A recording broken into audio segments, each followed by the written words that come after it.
Kita langsung ke Bang Jafar tadi menanggapi pertanyaan dari mahasiswa, apakah betul itu yang diinginkan? Keriuhan ketika saling sindir, yang satunya hobi lari pagi, diupload di media sosial, yang satunya tidak. Begini, yang pertama kita harus sadar bahwa demokrasi ini harus riuh. Kalau diam-diam saja bukan demokrasi.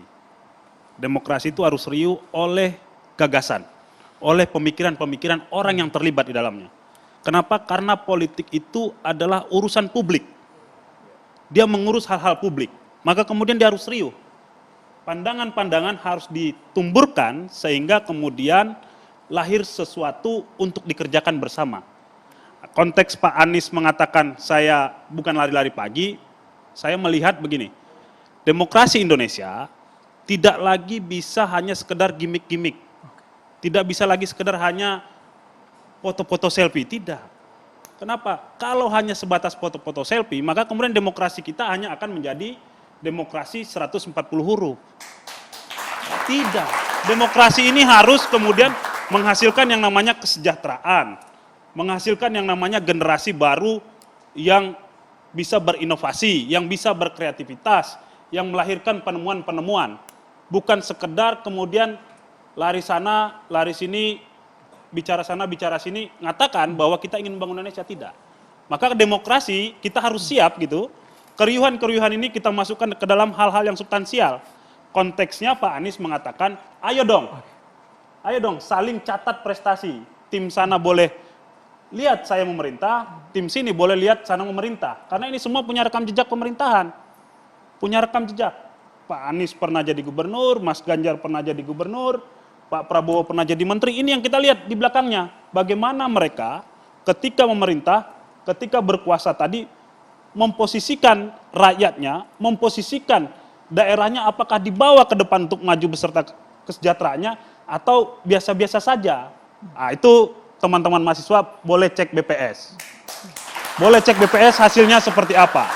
Yang kedua, coba cek Jakarta. Beberapa tahun yang lalu orang bilang Jakarta ini kita butuh ruang untuk jalan kaki biar sehat. Pada masa Mas Anies, lihat pedestriannya enak untuk jalan kaki. Dulu Mas Anies bilang saya akan umpamanya karena Bang Effendi pakai baju Argentina akan bangun stadion bertaraf internasional. Jadi umpamanya kan. Yang itu jangan. Jadi umpamanya. Bukan jadi tapi jangan jangan dibahas malam ini. Oke. Itu banyak masalahnya, lewat dulu. Tema tersendiri ya, Iya. Bang Ege ya. Maka kemudian generasi-generasi muda, generasi Z harus mencatat itu. Sehingga tidak kemudian menjadi gimmick-gimmick saja. Demokrasi kita nggak boleh sampai di sana. Demokrasi kita harus menghasilkan kesejahteraan itu dan kualitas pemikiran-pemikiran kita ke depan. Kira-kira begitu. Baik, Bang Ansy, demokrasi bukan sekedar gimmick semata, Bang Ansy. Iya, kalau bilang gimmick, saya ambil satu contoh ya. Soal tingkat kemiskinan di Jawa Tengah. Ini data statistik. Tahun 2014 ketika Mas Ganjar baru memimpin Jawa Tengah, angkanya ada di 4,83 juta. Sekarang di angka September 2021 ada di angka 393. Jadi ada sekitar 1 juta yang keluar dari garis kemiskinan ini. Artinya ini kan kerja juga nih. Kerja-kerja pro rakyat. Ini data loh. Ini data loh di Jawa Tengah. Satu indikator. Yang lain-lain tadi kan saya sudah sebut, tapi ini terkait dengan angka kemiskinan mengalami penurunan. Artinya bahwa ada kebijakan yang dilakukan oleh Mas Ganjar, ini menghasilkan penurunan kemiskinan mencapai 1, sekian juta orang ya di Jawa Tengah. Itu yang pertama. Yang kedua, kalau kita bicara DKI Jakarta itu APBD-nya 80 triliun kalau tidak salah. Penduduknya sekitar 10 jutaan. Jawa Tengah itu APBD-nya sekitar hanya 23 triliun. Jumlah penduduknya jauh lebih banyak. Tentu kompleksitas persoalannya juga beda. Jakarta itu wali kotanya tidak melalui pemilu, tetapi ditunjuk. Jadi mengkoordinasikan itu tentu juga berbeda dengan Jawa Tengah ataupun provinsi-provinsi yang lain. Jadi masyarakat juga harus dilihat ada konteks-konteks yang memang variatif seperti ini. Nah, yang kedua terkait dengan survei. Kalau ditanya tadi Bang Effendi bicara soal survei Kompas dan lain-lain, terus terang kami PDI Perjuangan itu memberi apresiasi saja terhadap survei. Sejauh itu dilakukan dengan metodologi yang benar. Karena bagi kami, dalam politik modern ini, politik itu hari ini bisa dihitung. Oke. Popularitas, akseptabilitas, elektabilitas, approval rating, kan begitu. Sejauh dilakukan secara metodologinya benar dan berintegritas, kan begitu. Jadi kalau ada yang nuduh Jadi survei kalau pesanan hari ini keliru itu misalnya Bang ya. PDI atau Mas Ganjar ada di titik tertentu, kami syukuri saja. Kalau misalnya hari ini berada di papan yang belum atas, ini peringatan buat kami. Kalian harus kerja lebih benar. Kalau sudah di atas, peringatan juga buat kami. Jangan takabur.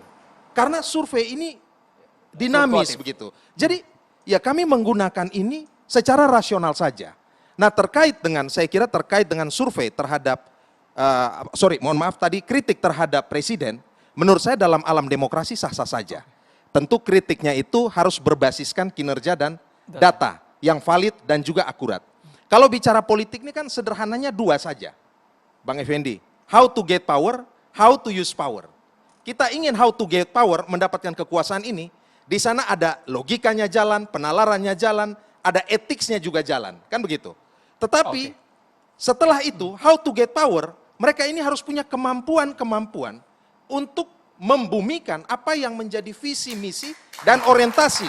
Baik, Bang Syahganda, tata kelola birokrasi kira-kira di Jawa seperti itu Tengah sudah saja. terbukti tadi kalau versi Ini Bang kan Ansy. secara nasional dulu ya, kan indeks demokrasi kita ini kan melemah. Ya kita nggak, bagaimana cara kita mengukur kan? Kalau kita ngukur diri kita, saya bilang jeruk makan jeruk. Ya dari survei-survei internasional, indeks demokrasi kita menurun. Indeks korupsi kita, saya kasih tahu, sebelum kasus Joni Plate ini dan kasus 349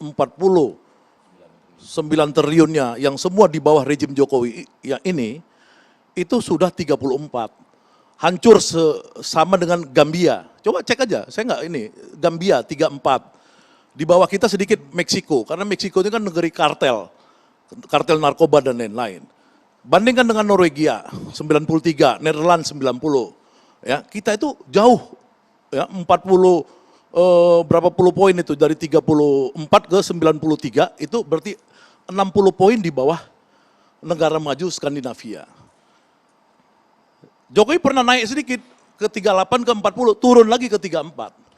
Jadi di masa Jokowi ini korupsi itu menjadi seperti kata Mahfud MD.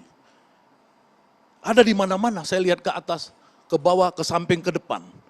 Dia menjadi gelombang besar korupsi di sekarang ini. Nah ini kita mau refleksi enggak? Jangan kemudian dibalas dengan survei bahwa 80% kepuasan publik kepada Jokowi saat ini. Nggak boleh gitu dalam teori leadership. Kalau pembantu-pembantunya korupsi semua, maka harus seperti di Korea Selatan, presidennya lompat dari lantai 15 bunuh diri gitu loh. Itu mesti ada budaya malu kita, nggak boleh korupsi ini dibiarkan merajalela. Itulah yang dikritik ya oleh oposisi dan orang-orang yang di oposisi selama ini. Itu indeks demokrasi dan indeks korupsi. Jadi ukurannya harus benar. Yang kedua bicara Jawa Tengah. Jawa Tengah ini provinsi termiskin di Indonesia. Itu data juga, nggak bisa kita bilang ini. Pada saat kemiskinan itu terjadi, betapa bahayanya ketika Ganjar itu di kasus Wadas. Sebentar dulu, kasus Wadas itu senior saya, Yaya Kentrit. Abang bilang Jawa Tengah provinsi termiskin. Termiskin, iya. Enggak, serius, ini data dari mana Bang? Data. Saya bisa sebut provinsi paling miskin mana, nomor 1, nomor 2 mana, nomor 3 mana, saya bisa Disebutkan sebut. saja, Bang. Bang. Nomor satu sebut. mana, Bang, Salah di satu Indonesia? termiskin, Jawa Tengah masuk nggak? Salah satu termiskin. Abang bilang tadi Hah? termiskin di Indonesia. Coba nomor 2 ya, nomor 2 termiskin. Coba, Yang nomor benar. berapa? Bukan Papua dan Papua Barat, bukan NTT. Nomor Itu satu bagian siapa? Nomor satu? Iya, Nomor satu tapi disebutkan. dibilang tadi paling ayo dong, miskin. bukan Jawa Yang Tengah, Jawa. mungkin ada Iya. perubahan 1-2 tahun ini di Pulau Jawa siapa termiskin? Tadi bilang termiskin, Indonesia. Bang. Abang bilang begitu, Oke, Bang. sekarang yang mana? 15 ini yang mana tadi? Ya, oke, sebentar dulu. Ini salah satu termiskin, ya salah satu termiskin saya bilang. Pada saat kasus Wadas muncul, ya kita lihat tidak ada kebijakan Pak Ganjar membela rakyat miskin di sana ketika berurusan dengan petambang-petambang batu. Itu disaksikan oleh semua orang. Dan bahkan di situ Yaya Kentrit, kalau kamu tahu itu, Yaya Kentrit itu adalah orang yang pendukung habis Ganjar. Dia akhirnya stres gara-gara apa? Gara-gara itu ada di TV ya. Saya lihat di TV di apa karena saya mengikuti beliau, senior saya. Itu stres gara-gara kenapa Pak Ganjar membela pengusaha, bukan rakyat kecil yang punya tanah itu. Ya, nah maksud saya gini. Nah, ini supaya kita lihat ada kemiskinan, ada lagi pemihakan Pak Ganjar itu kepada oligarki, bukan kepada Sampai situ dulu Bang, rakyat. ditanggapi Bang. Ya, soal wadah saya kira beberapa wawancara bersama Mas Ganjar sudah menjawab secara terang benderang, Bang.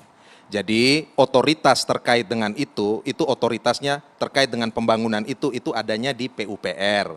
Satu, Bang, soal pembebasan tanah itu ada di Agraria, Bang. Agraria, kira-kira seperti itu. Lalu kaitannya juga, sebentar Bang, Iya. ke ESDM. Mas Ganjar sudah menyuarakan hal-hal yang menjadi hak warganya. Jadi bukan diam, Bang. Tetapi ini kan dipolitisir. Nggak dipolitisir. Dipolitisasi untuk dikapitalisasi. Enggak. Itu untuk fakta kemudian bahwa downgrade. bahwa Pak Ganjar kemudian Iya. mengadjust, beradaptasi pada tuntutan rakyat. Itu saya lihat terakhir. Tapi di awal-awal itu dibongkar oleh rakyat di situ. Bahwa Pak Ganjar itu pro kepada pengusaha tambang galian C itu. Itu kan fakta. Jangan dibalik dong. Andre, dituntasin dulu ya. Enggak, maksud saya yang di segmen 1 tadi masih belum tuntas. Dari 15, 7 apa 8. Hitung-hitungannya masih terus ya, Relawan Bang, ya? Gibran di Jawa Timur misalnya. Itu saya bingung loh. Relawan Gibran di Jawa Timur. Itu Gibran untuk menjadi wakil presiden atau apa tuh? Misalnya gitu ya. Kalau relawan Jokowi boleh ada di seluruh Indonesia. Ini kalau provinsi yang paling termiskin di Indonesia maksudnya kan? Bang Syaganda, di Nggak, Jawa, iya, di masuk Indonesia. Oh, salah satu. Salah satu termiskin. Oke. Diralat Kalau ya. termiskin mau nyebutin, nggak enak ya kalau nyebutin yang miskin di televisi. Nggak enak. Ini gini, nggak enak ini. Datanya kan ada, Bang. Contoh ya, saya ngomong misalnya provinsi saya, Nusa Tenggara Timur. Itu angka kemiskinannya ada di atas 20%, Bang. Ya, dari sisi itu saja, itu jauh dengan Jawa Tengah. Misalnya, Bang, saya kasih contoh provinsi saya saja begitu. Ya.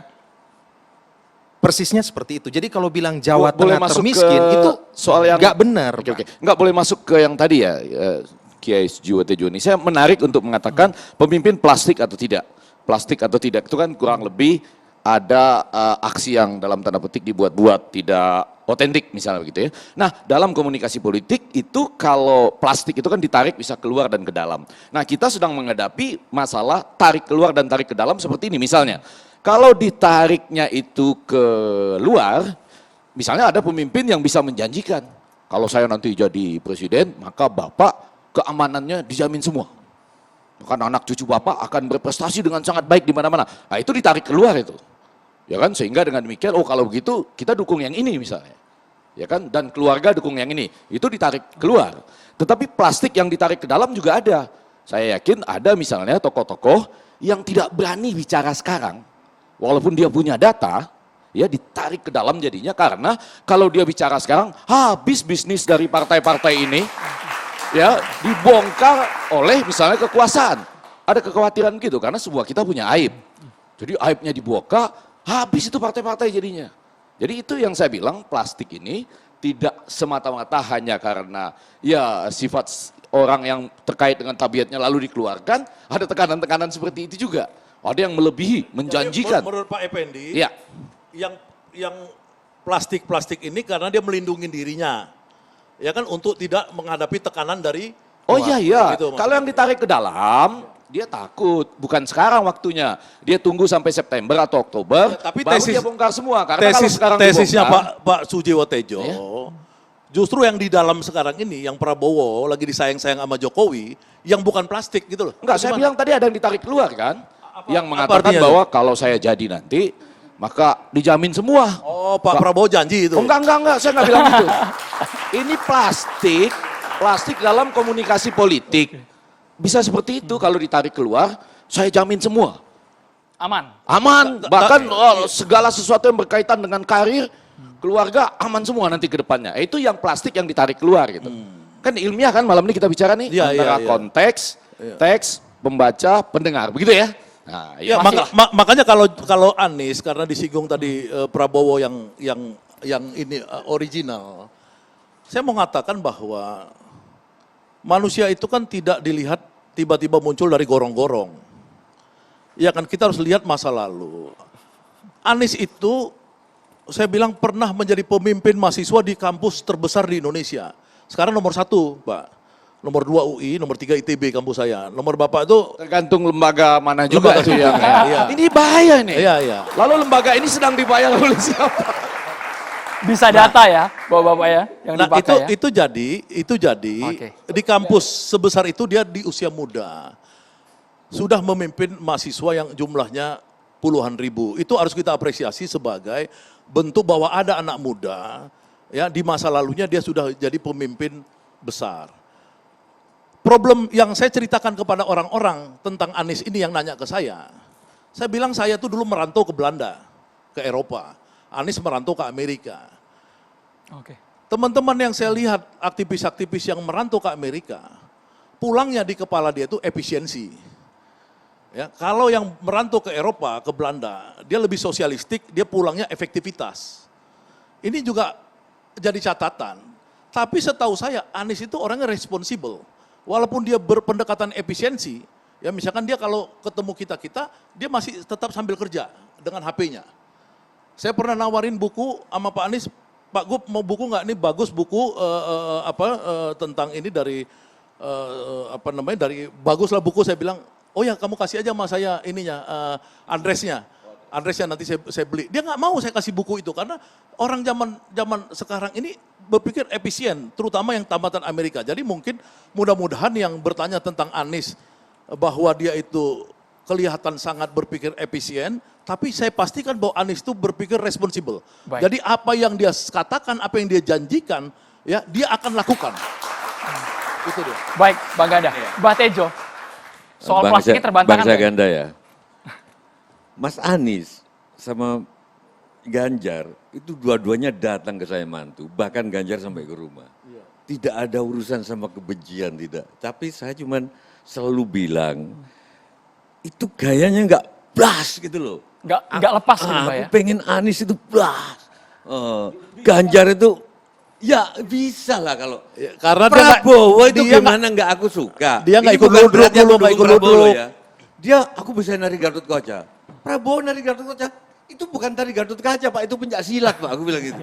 Tapi dia bangga itu Gatot Kaca nggak gitu nantinya. Tapi dia nggak pura-pura jadi Gatot Kaca gitu. Itu norak banget Prabowo. Nari Gatot Kaca nggak gitu, tolong samain. Itu pencak silat gitu loh. Masa Gatot Kaca gini? Tapi kan enak apa adanya gitu loh. Tapi sekali lagi terserah kalau mau dipotong-potong. Sujiwo Tejo nggak dukung siapapun. Oke. Gitu. Bagus. Gitu loh.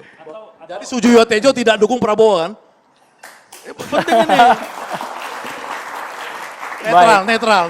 Tapi saya bisa mencium yang bisa menjamin jiwa raga itu, yang SPNDJ, Plastik, itu plastik Prabowo, itu Prabowo. Iya kan? Yang plastik ditarik tadi. Yang plastik ditarik itu kan Prabowo kan. Apa? Baik, Prabowo Bapak. kan. Bapak ini loh yang bilang. Prabowo kan. Prabowo, maksudmu Prabowo kan. Bapak ini loh yang bilang. Sesaat lagi Carta Demokrasi akan segera kembali, pemirsa, tetaplah bersama kami. Pemirsa, saat ini kita sudah kehadiran Ustadz Amir Faisal. Assalamualaikum Ustadz Amir Faisal. Waalaikumsalam warahmatullahi wabarakatuh. Terima kasih Bang Andro. Semua narasumber semoga Allah berkahi semua. Pemirsa, Bismillahirrahmanirrahim. Assalamualaikum warahmatullahi wabarakatuh. Alhamdulillah wassalatu wassalamu ala Rasulillah wa ala alihi wa sahbihi mawala.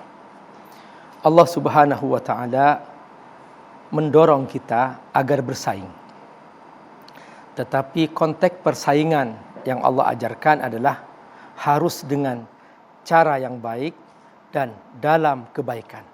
Ini makna ayat fastabiqul khairat. Jadi dalam konteks fastabiqu di sini, mengapa Allah langsung hubungkan kepada kata khairat? Ada dua makna di sini. Makna pertama bahwa caranya harus khair dan tujuannya pun harus khair. Maka dalam tujuan yang khair, tujuan yang baik, tidak boleh kita menggunakan cara-cara yang tidak khair. Mengapa? Saudaraku rahimakumullah, kepemimpinan adalah sebuah tugas yang agung. Dan Allah Subhanahu wa taala menekankan dalam Al-Quran tentang pentingnya kepemimpinan. Sampai Allah sendiri mendeklarasikan bahwa manusia pertama Nabi Adam adalah pemimpin. Inni ja'ilun fil ardi khalifah. Dan ini Allah sebutkan dalam surah Al-Baqarah. Dan semua ulama tafsir mengatakan bahwa tema pokok surah Al-Baqarah tentang kepemimpinan. Artinya bahwa tugas agung ini jangan sampai ternodai oleh cara-cara yang tidak khair. Mengapa?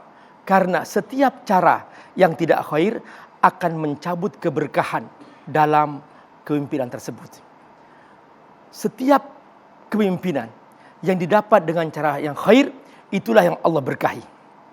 Tetapi sebaliknya, setiap kepemimpinan yang didapat dengan cara yang tidak khair, yang tidak baik, maka Allah akan cabut keberkahannya. Ini yang mengerikan, saudara-saudara. Oleh karena itu, membongkar aib, menyebutkan keburukan-keburukan orang lain, sekalipun itu bukan orang Islam, apalagi orang Islam, itu tidak boleh dalam Islam. Karena itu Allah Subhanahu wa taala menyebutkan bahwa semulia-mulia hamba Allah SWT adalah yang senantiasa menjaga proses ini dalam kebaikan. Perhatikan, Nabi memberikan kaidah-kaidah dalam kita menempuh suatu cita-cita yang besar. Pertama, la dharara wala dirar. Tidak boleh kita menggunakan cara-cara yang membahayakan orang lain atau membahayakan diri sendiri. Membongkar aib orang lain adalah termasuk cara-cara yang membahayakan dan itu merusak nama baik dan itu tidak boleh. Yang kedua, Nabi menyebutkan man satara musliman satarahullah fid dunya wal akhirah. Siapa yang menutup aib saudaranya, maka Allah Subhanahu wa taala akan menutup aibnya dia di dunia dan di akhirat. Sepertilah cara kita mendapatkan sebuah tujuan yang baik. Semoga kita diberkahi oleh Allah SWT. Wassalamualaikum warahmatullahi wabarakatuh. Waalaikumsalam warahmatullahi wabarakatuh. Terima kasih banyak Ustadz Amir Faisal, Bang Jafar, Bang Syaganda, Bang Noel, terima kasih, Bang Ige, Bang Ansi dan juga Mbah Sujiwo Tejo dan juga mahasiswa dari Universitas Bakri. Tepuk tangannya boleh, teman-teman. Kita harus akhiri catatan demokrasi. Saya Andrew Bede Merkuri, sebelumnya dari rekan saya Maria Asegaf. Selamat malam, sampai jumpa.